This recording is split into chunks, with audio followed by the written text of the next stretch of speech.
Time check, alas 4 ng umaga.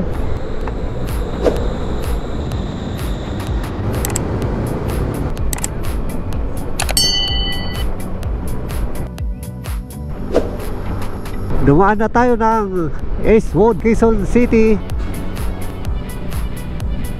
Papagas muna tayo dito sa Shell. Tapos na tayo magpagas. Tuloy na tayo. Let's go!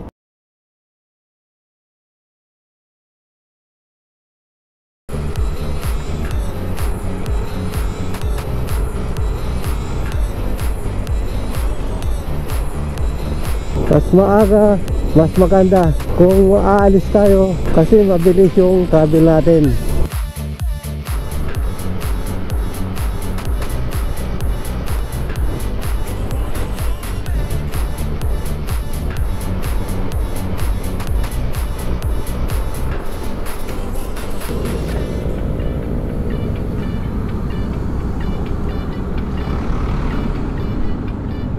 Marami na naman tayong kasabayan, mga ka-riders.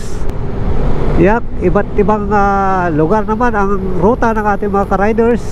Kasama na tayo doon.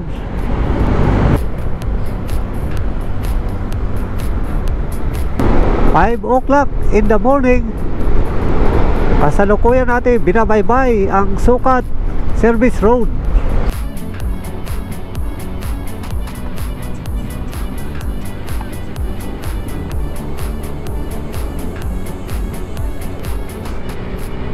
Alabang na po tayo. Mapagpalang umaga mga taga Alabang.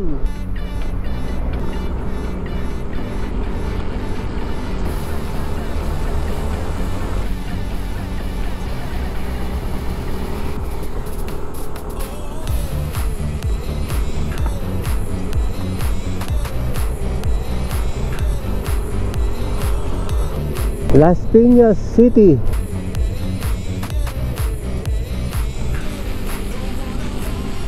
Napakagandang umaga pagpasok natin dito sa Las Piñas City. Sa ating mga kaibigan, mga bikers, laman na naman ang kalsada ngayong araw. Dinaanan natin na vehicular accident. Nakahando sa iyo riders. Ingat po tayo mga kapwa ko riders.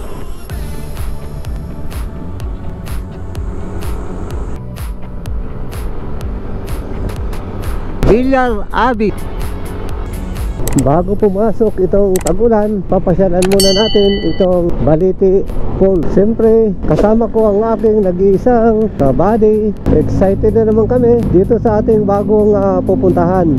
Almost 2 hours lang ang ating travel papunta dyan sa Amadillo, Cavite. Maganda dito mag-jogging. Sariwa pa yung hangin.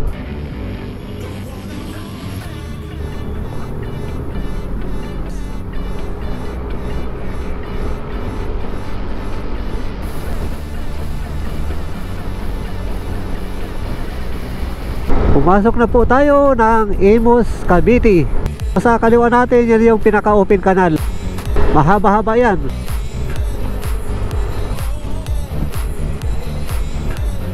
Ganda ng mga bulaklak ng puno, oh. Kulay orange. Ayan, sa probinsya, pag ganyan yung mga namumulaklak, tiyak matataba yung mga seafoods. Yan, ito yung pinaka-open canal. Mga taniman ng gabi.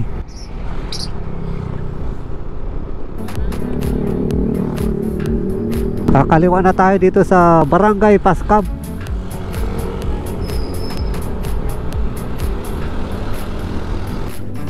Stop over muna tayo dito sa Gutong, Batangas. Aga-aga pa naman kaya pwede pa tayo mag-almusal muna.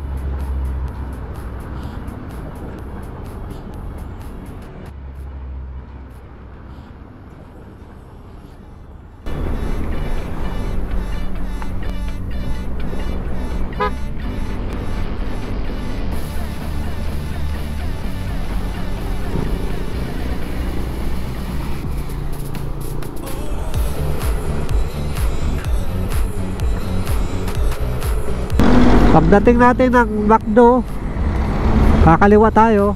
Ito na yung highway na tinutumbok natin ay papunta na ng Amadeo. Pag kaliwa natin doon sa McDonald's, meron na lang tayo 14 minutes. Excited na naman kami kung ano yung makikita natin dyan sa Balete Falls. Mga baka oh. Kaya talagang marami na tayong mabibiling mga karning baka dito. Ito pala yung pinaka gateway business park. Parang napakabilis lang ng aming biyahe.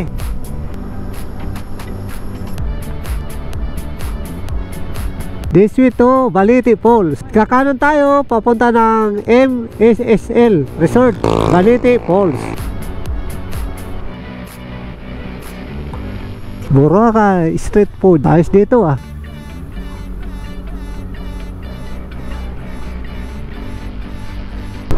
Looban.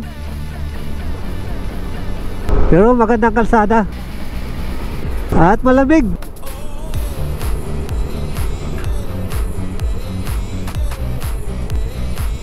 Ganda rin dito yung kalsada oh. Sa palikot, sagingan, mapuno.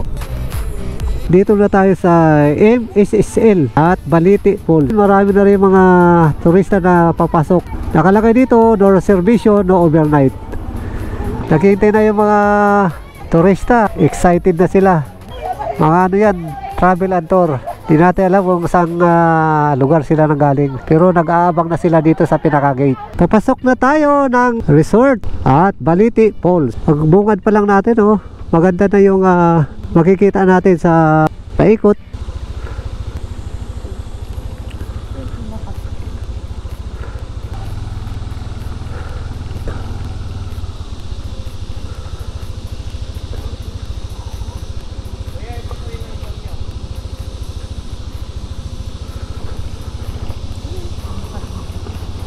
Kasama niyo po?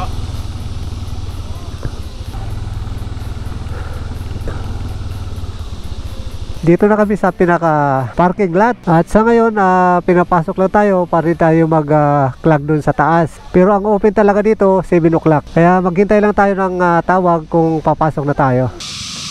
Ito yung pinaka race ng cottages Falls area.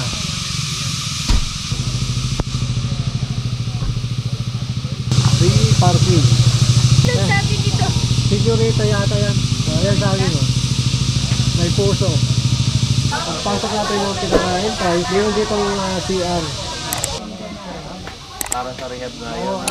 Require ba talaga dito ng night base? Depende po pag di po ay marunong lumangoy, pwede nabili po yun. Entrance, 200 per head. Bawal tumalon sa ilog o sa pool kung hindi marunong lumangoy at lasing na. Swimming ay 7 a.m. to 4 p.m. lamang po. Out na po ba before 5? Wala po kayong overnight? Wala po. Ayun, so yun po. Papasok na tayo sa pinaka loob ng pool. Ito yung pinaka swimming pool na pagpasok natin nandito lang. Ito yung nakapaikot sa pinaka swimming pool. Puro halaman. Itong part na to, nasa 4 feet siya. At doon sa ito naman yung nasa pinakadulo, 6 feet. Hugis pabilog na swimming pool ay para naman sa pangbata. Yung tubig dito na nagsusupply sa pinaka swimming pool ay natural water siya. Galing doon sa pinaka pool. Safety siya, lalo sa mga bata na nakakainom ng tubig. Meron din dito shower. Nakatile. Dito sa pinakatabi ng pinaka-swimming pool, mayroon ditong room na for couple. So yung pagkatang papunta doon sa pinaka-couple room.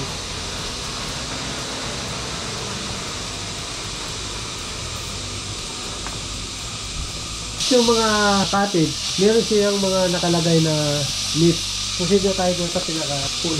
Ito pa lang pag pasok natin, maganda na agad yung makikita natin, lalo na itong malinis at napakagandang swimming pool. At yan, area na yan, pwede tayo maglakad-lakad kasi open. Ganda talagang sana mo nasa kabundukan tayo. Dahil sa mga naririnig natin mga kuliglig, mayroon din dito ang open cottage. Pag dito tayo nakapisto, makikita natin yung pinaka pool sa baba. Marami yung mga cottage na native doon sa kawayan.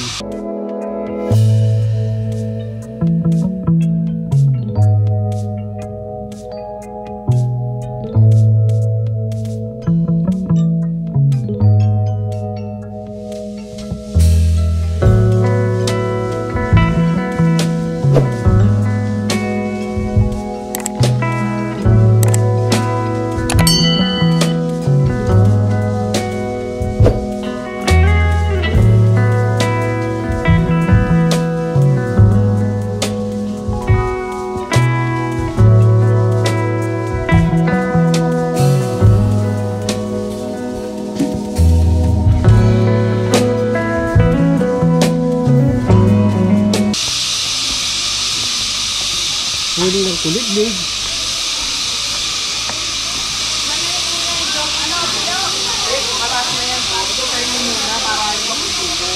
Malilim kasi nasa ilalim ito ng mga puno. Baka meron dyan. Dito pa kami sa taas. So, tingnan nyo yung tubig na yan. Linaw. Ano ba tayo? Pag bumaba tayo, itong inaapakan natin, medyo ingat-ingat kasi nadulas. Meron siyang mga lumot-lumot na kumakapit. Nakabasa. Medyo puti-puti kaya ingat. Hindi tayo madulas. At yung mga table na yan sa baba, nakahilira, 800 yung bawat ano dyan, table. Drilling station.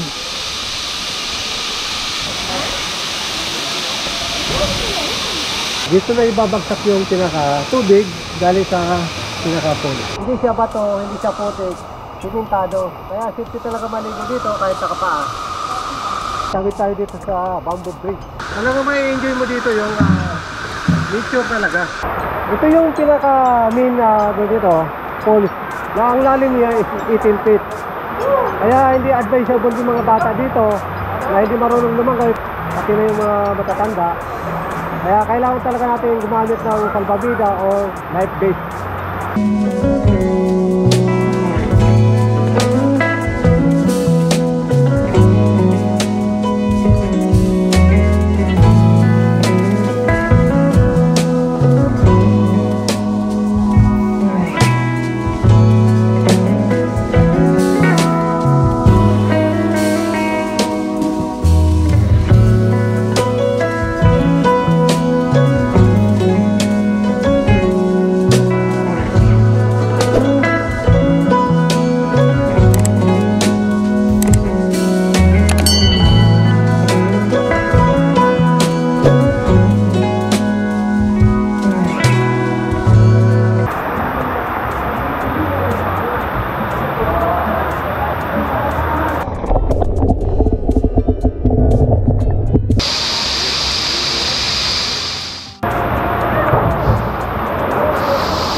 Oh, inabutan na kami ng ulan.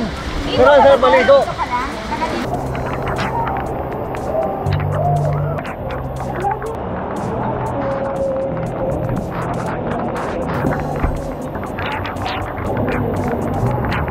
Off duty, sir!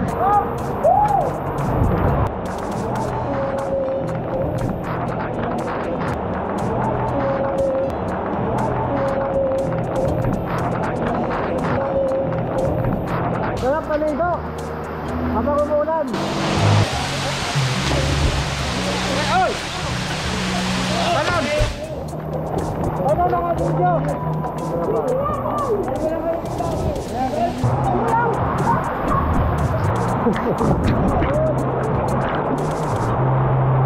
Hello!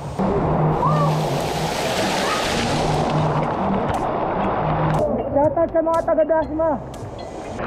Sarap maligo, oh! Woo! Galing sa bundok yan. Natural water.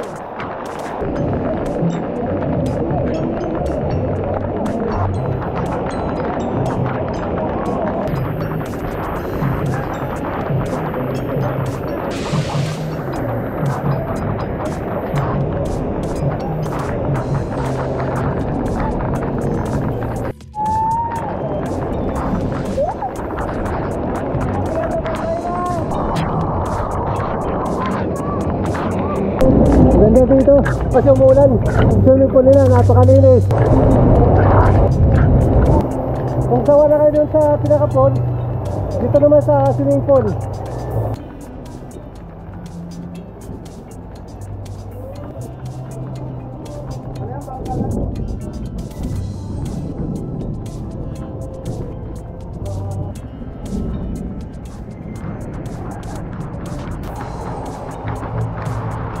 Sarap maligo.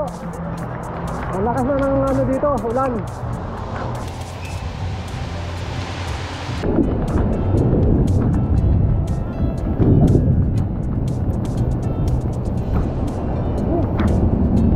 Ahon na kami. Dahil hanggang pool lang talaga dito.